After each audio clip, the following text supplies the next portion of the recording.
Hello and welcome to the Scholar Circle, scholarcircle.org. I'm Maria Armodian. In this hour, the global pandemic is truly devastating parts of the global south.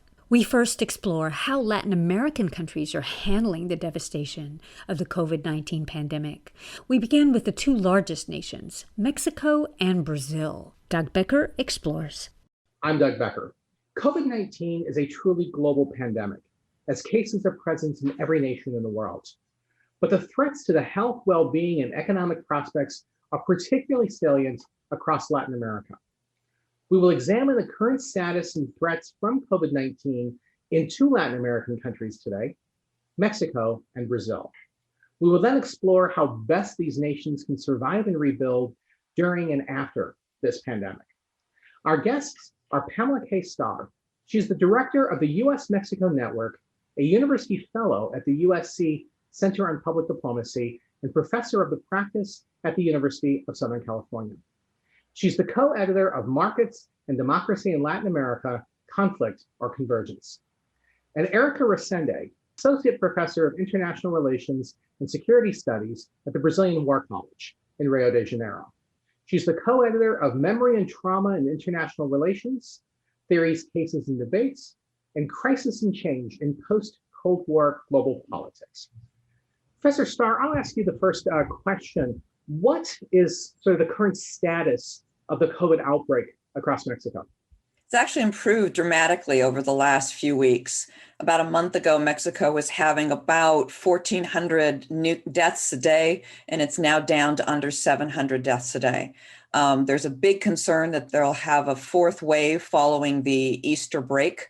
Mexico is a very family-based culture, as most Latin America is, and there have been images of people cramming into airports and cramming on beaches to enjoy the holiday, and obviously also having meals with families. So there's a concern that there might be a fourth wave. But right now, things are getting better. The vaccination process is also moving forward in Mexico.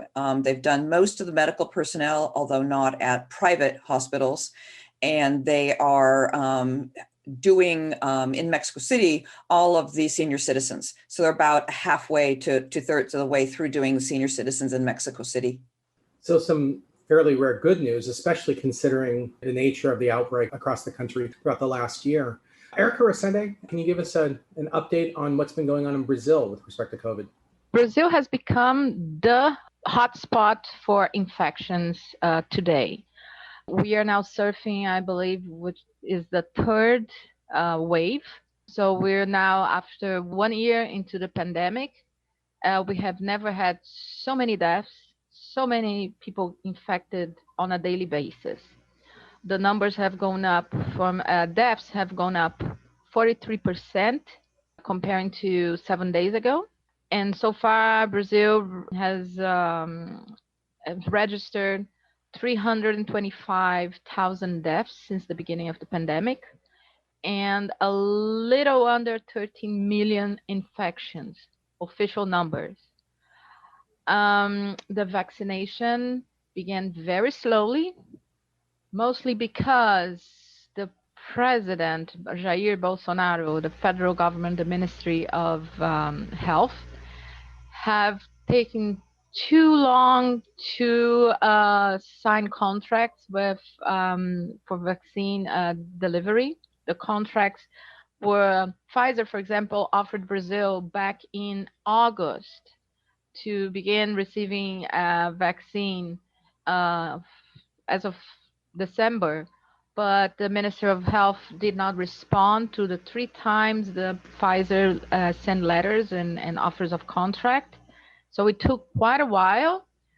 So one particular characteristic emerging from that is an acknowledgement of Bolsonaro's own negationism against and against science, and how this affected public policy regarding vaccination and the handling of the pandemic. So far, only not even 9% of the Brazilian population received the first dose, which translates to 18.5 million people. About 2.5 received the second dose. But yesterday, The first time Brazil was able to give 1 million shots per day, because some studies have already suggested that Brazil has the capacity to vaccinate about 3 million people per day. But the main problem is the lack of vaccines. We're receiving so far most of our vaccines from CoronaVac from China, produced and bottled here in Brazil, and Oxford AstraZeneca, about a third of what we received so far. So, Pamela Starr, Erica Resende raised governance issues as a primary sort of cause for Brazil's difficulty in managing the crisis. How does Mexico's government, in particular, Mexico's president and his administration, how effective have they been at managing the crisis? They have been, up until recently, profoundly ineffective. Things have turned around in the last month or so, but Mexico just announced or just revised their figures that they have 310,000 deaths from coronavirus estimated. That makes it one of the worst outbreaks in the world in per capita numbers. And part of the reason you had such a bad outbreak is that the government sent really mixed messages to the public about mask wearing, about social distancing, and about staying home. The Mexican president himself refuses to this day to wear a mask despite having had COVID. Even when they were talking about the need for social distancing, he argued that Mexicans still needed to hug one another. And therefore, we are Mexicans, we won't do it. And indeed, he had an amulet he brought out in one press conference saying, "This will protect me from COVID." But also Mexico has a very large informal economy. And because of that, lockdowns don't work very well. That's a problem throughout Latin America, not unique to Mexico. So that combination made it very hard to fight the virus. And it has been very, very pronounced, very profound in Mexico. It's not 6 degrees of separation. It's typically 1 or 2 where you know somebody who has died from the virus. That being said, the foreign ministry was very effective at signing contracts for vaccine. And Mexico has vaccine from Russia, from China, from the UK, from the United States, and indeed is going to start producing the AstraZeneca vaccine at the end of the month. It'll start being produced in Mexico City. So they did get access to the virus very effectively. But the rollout of the vaccination has also been slow and problematic. So a lot of flaws in the response to the coronavirus pandemic. Yeah, it seems like one of the most significant variables is access to the vaccine. And if Mexico is able to produce its own vaccine, I would imagine that should have a very positive effect. Erica Resende, are the Brazilians producing their own vaccines? And are there hopes that things could change? Well, I think the scenario here is really dark. I heard talking about mixed messages. The same thing is happening over here, because there is a struggle between what is being decided at the federal level within Bolsonaro government. Today we are at our 4th Minister of Health, and things are not working well. At the same time, at the more of a micro local level, governors and mayors are working more in tandem. But there's a clash between the federal and the local government. And most of the time, the Supreme Court has to interfere, or lawsuits are brought to the Supreme Court for final decision. And the Supreme Court, and most recently, Congress has been trying to detangle that confusion. And one of the results was that on Monday, the Minister of Foreign Affairs was ousted, replaced for another one, because Parliament blamed him for not looking at trying to secure or helping to secure vaccine deals, and even worse, actively working against securing the contracts. Our former foreign minister mistreated and have been antagonizing Chinese government for the last 2 years. Brazil has voted against a call by India and South Africa to break or to try to regarding the trade-related international intellectual property rights and try to break the patents. And at the same time, what I think is very much will be, if in the next few years, when we look back at this period right now, is the against science, against common sense. President refuses to wear masks. The same thing, talks against vaccination, against social distance, against any measures of lockdown, and pushing for preventive treatment of COVID. It's called a COVID kit, mostly made up of chloroquine and other medication that has already been disproved by science. And again, I think also one very acute understanding here is that how things derailed so fast, because everything Brazil back a year ago pointed that we could make it through this pandemic. Brazil had a higher rate of intensive care unit beds, a ratio by the population, not excellent like Germany, I think it had, but it was above average if you compared different countries. Brazil had a very well-recognized, established vaccination program. We are able to vaccinate 1-2 million people per day historically. So everything we thought, okay, this maybe we would not be so badly hit, but I think politics, populist politics, came into play in a very damaging, serious way. And one thing the two countries have in common is this populist streak within their politics. How much of the Mexican government's response, particularly the president's response, President AMLO, was really kind of driven by this populist streak and a desire to, by denying some of the realities of the pandemic, just trying to make himself more popular by, as I said, by denying the pandemic. Is that a fair assessment, Professor Starr? I don't believe that he tried to make himself more popular by ignoring the pandemic. It's peculiar to López Obrador. López Obrador is a evangelical Christian who firmly believed that the coronavirus was not worse than just a flu. And because of that, he didn't adhere to the health guidelines that were being emphasized in the rest of the world. Indeed, the Assistant Secretary of Health, who's in charge of managing the pandemic, is as much of I don't say he's as much of a denier as López Obrador, but he desperately wants to please his president.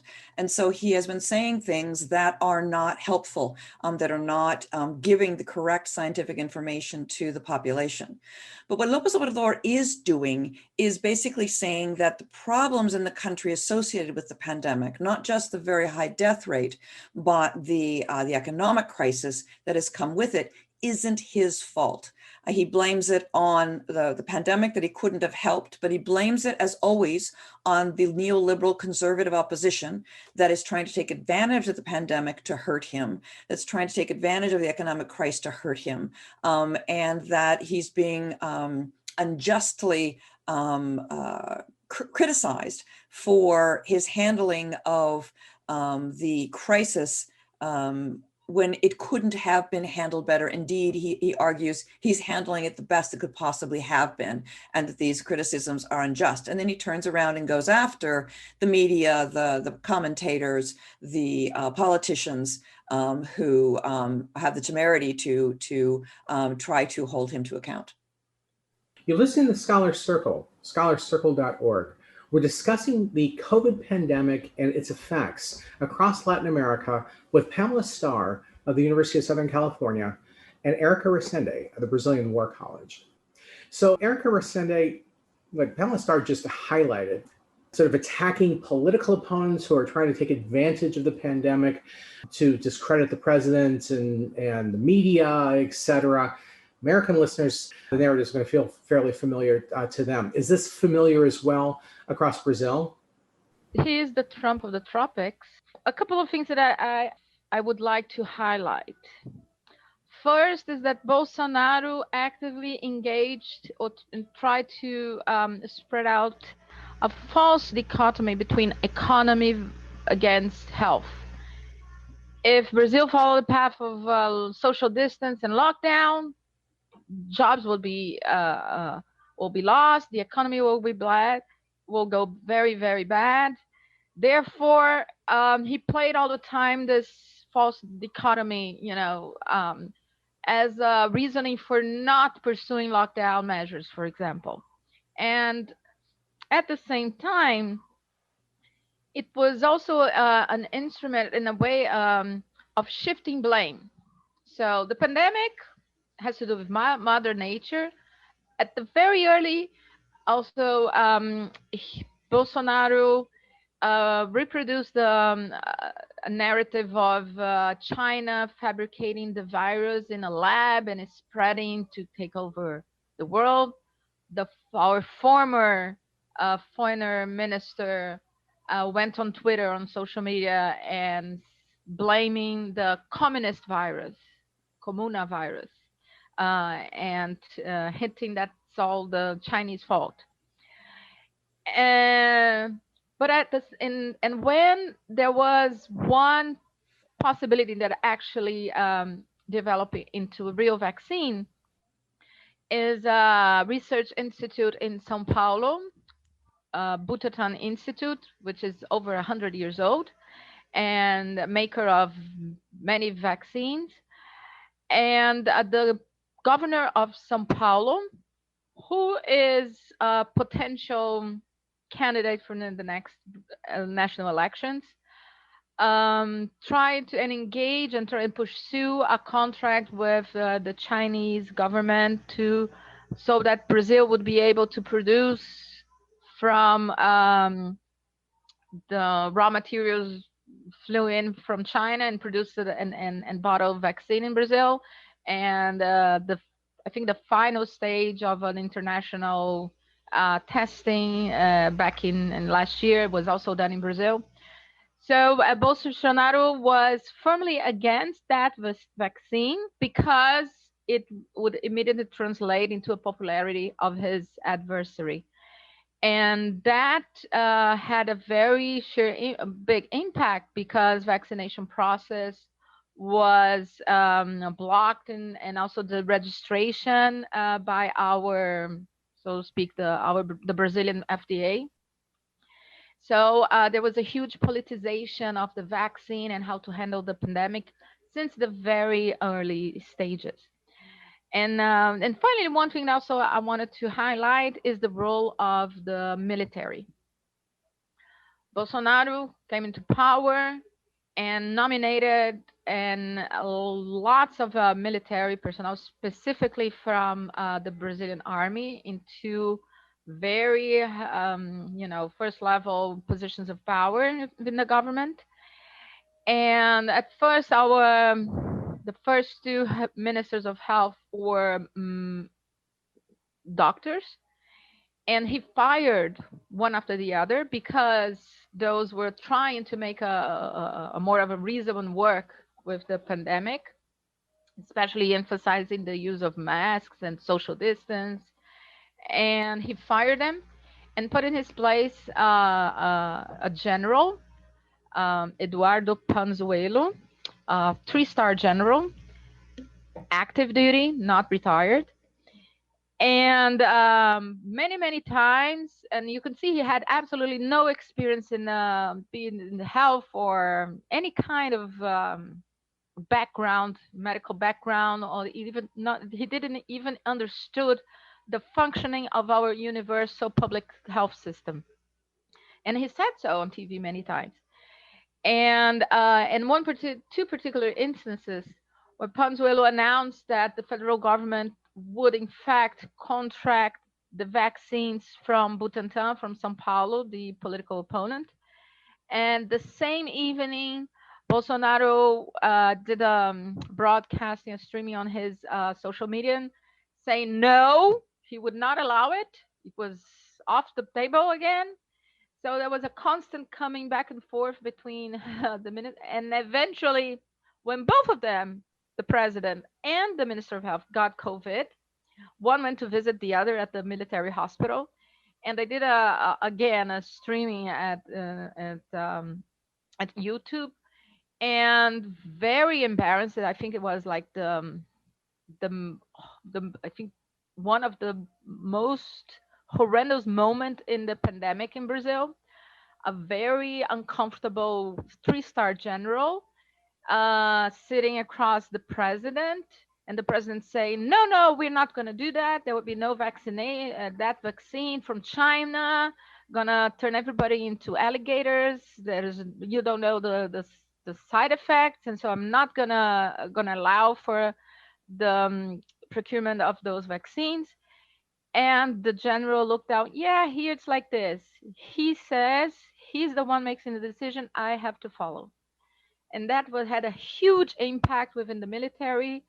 And I believe that was the first step towards a decline in the relationship between Bolsonaro and the armed forces, which I've culminated on Monday when Bolsonaro fired the Minister of Defense because the head of the Brazilian army had delivered an interview the one day before, and stating that the Brazilian army were following the directions of the World Health Organization. Therefore, they were experiencing a lower infection rate than the national average. So the next day, he wanted the head of the Brazilian the army commander. The defense minister refused. He got as well fired. And on Tuesday, the 3 heads of each branch of the military resign in protest. And I think that tells you about a little bit of an indication of the decline of the support of our Brazilian armed forces to his government. That could actually be quite profound considering what his power bases have tended to be. If we can shift gears a little bit from COVID to sort of the recovery from COVID, Pamela Starr, first of all, just how bad of a hit has the Mexican economy taken as a result from COVID? And has there been any suggestions about how to rebuild the economy as, you know, rates of vaccination hopefully are going up and the pandemic can get under control? Mexico was hit really hard. The economy shrunk 8.5% last year. And one of the reasons it was hit so hard, the 2 main reasons it was hit so hard, one was because the United States was hit hard, and Mexico is highly reliant on the US economy. It's the old saying is the United States sneezes, Mexico catches a cold, or the United States catches a cold, Mexico gets pneumonia. But at the same time, Mexico itself did nothing to try to mitigate the economic implications of the pandemic. There was a lockdown early on in the spring, and it wasn't a fully effective lockdown, but it had the effect of dramatically undermining the activity in the economy. And as a result, Mexico has lost over 1 million jobs in 2020.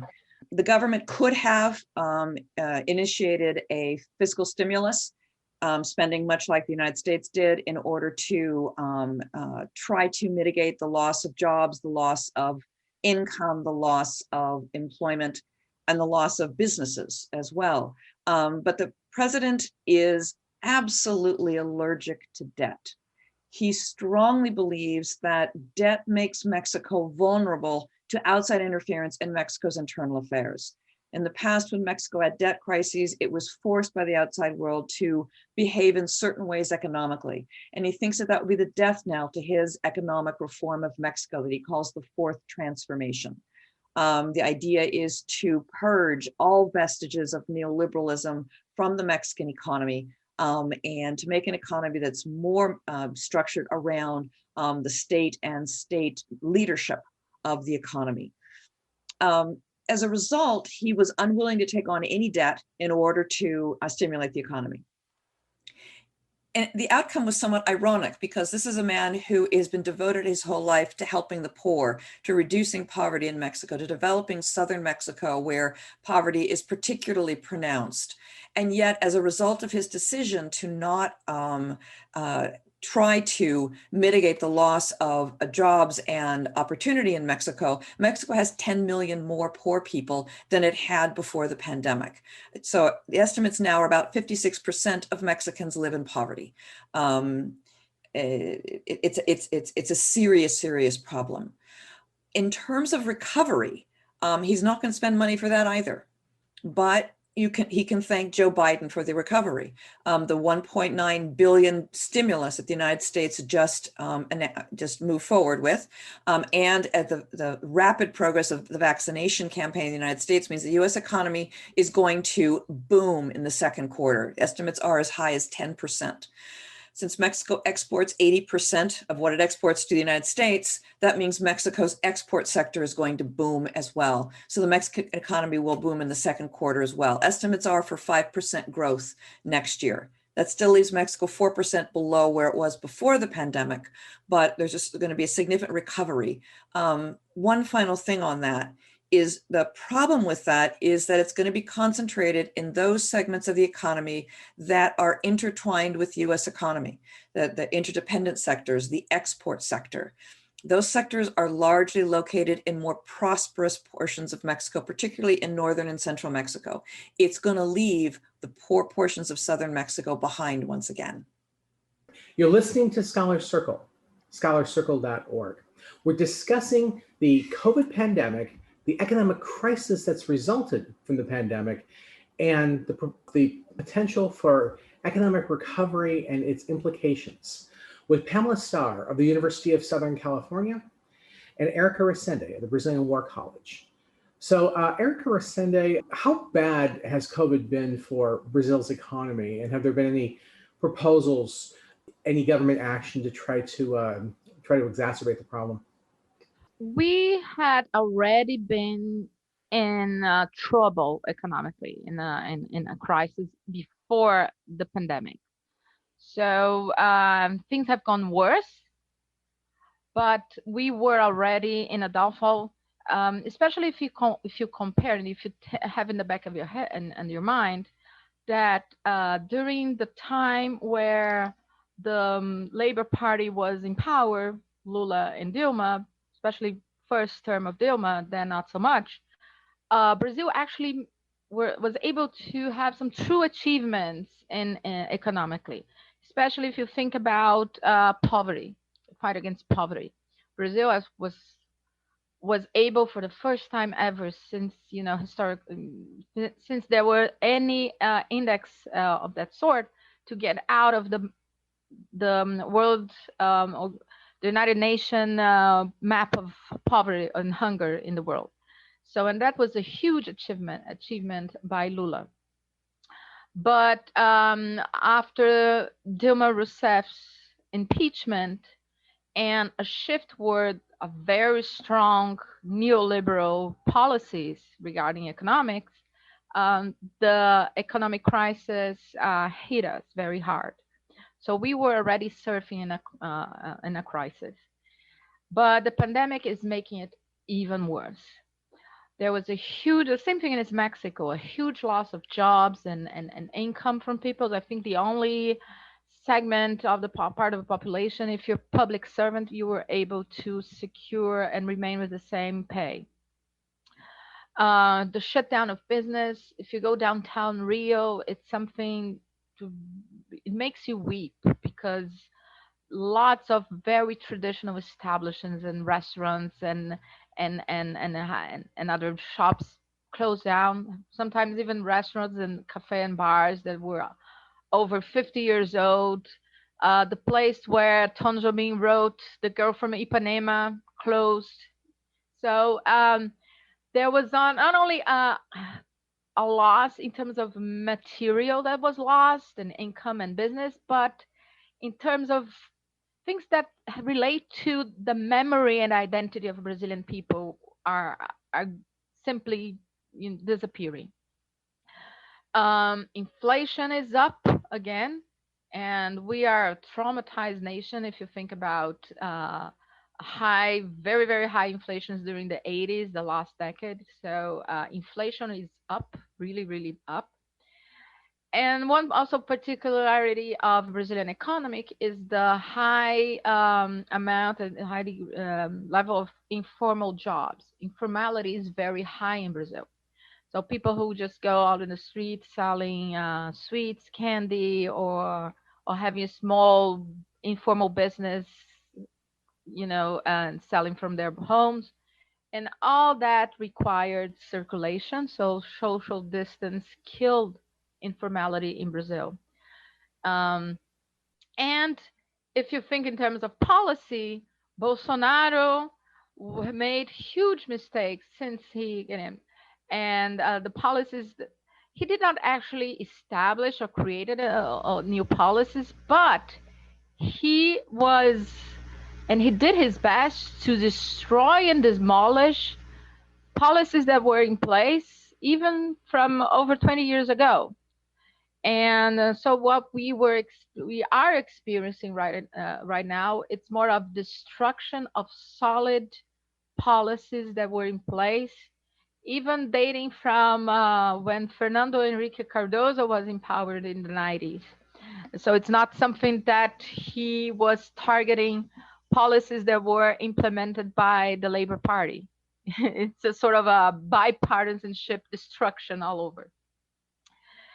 And we are not seeing anything being offered in replacement. So there's no plans. Ministers around him are very ineffective. Most of top level positions of power are being now offered to military with no previous experience of government. So you see very specific business sectors that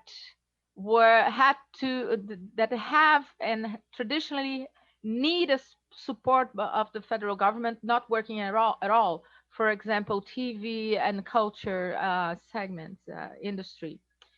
And we are right now in a country, we are in just entered April, and we don't even have a 2021 budget yet, because it was not approved last year. So it's a country in paralysis, struck by terror, clueless about where to go, and we only see this populist discourse of against adversaries, against vaccination. There's a overall encompassing a plot against Bolsonaro, and he's suspicious of everything and everywhere. And one very important thing that happened about 2-3 weeks ago is that the former president Lula da Silva, who had been sentenced to serve 2 years of jail for suspicion of corruption and bribes and all his the court decisions were nullified, because it has been established that the judge himself was partial when sentencing him, because evidence came out showing that the judge worked in tandem with the public prosecutor, very against the Labor Party, and all his previous condemnations have been nullified. So that means that he presented himself already for I think he is right now, he's in the lead at the polling for 2022, and Bolsonaro is now reacting against that. So it doesn't matter how bad economically Brazil is going, it doesn't matter all our problems regarding health, vaccination, the pandemics, and environment, because the focus is on the 2022 elections, and that's it.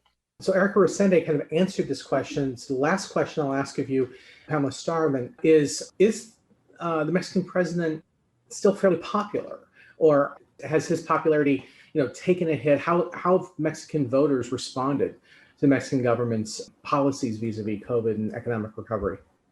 The Mexican president is enormously popular. He's polling in the mid 60s and has polled in the mid 60s for an extended period of time. The COVID crisis and the economic crisis associated with it hasn't dented his popularity at all. Now, if you scratch a little bit beneath the surface, people are quite unhappy with how government is operating. They're not happy with pretty much any of his policies, but they still like him.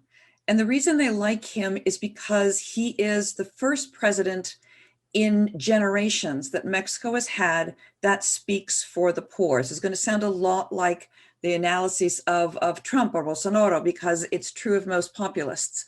But the people who vote for him believe that he is speaking for them for the first time ever, that no politician ever spoke for them before. And because they are so grateful to have a voice for the first time in Mexican politics, they will put up with a lot for López Obrador. He may be failing them, but every other president failed the 56% of Mexicans who are currently poor. It's not unique to López Obrador. They are willing to tolerate a lot of challenging circumstances because they've always lived in challenging circumstances. It's no different under López Obrador, but there's the hope that things will get better under him. He also faces an enormously weak opposition. The opposition in Mexico, in a word, is pathetic. They are the same old faces that misgoverned Mexico for the previous 18 years. They have the same ideas. All they know how to do is criticize López Obrador. They don't offer anything new or different. And that combination makes him quite formidable. There are midterm elections on the 4th of June, in which Mexico will elect I think it's 16 new governors, but also the lower house of the federal legislature, a number of state legislatures, and dozens of mayors. And his party is expected to do quite well in these elections.